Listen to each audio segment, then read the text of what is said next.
another edition of Dams and All, where we give you some sweet information that you can keep inside your noggin. This week, our engineers are testing their metal by testing metal. How metal of them. Excellent!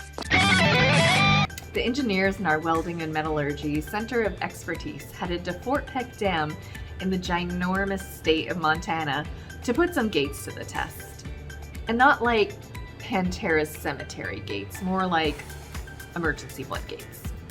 These experts examine vinyl painting on structures and perform magnetic particle testing and ultrasonic testing. 8 emergency gates were lifted for the testing, which hadn't been performed since the dam was constructed. According to our experts, the findings were good, considering their age.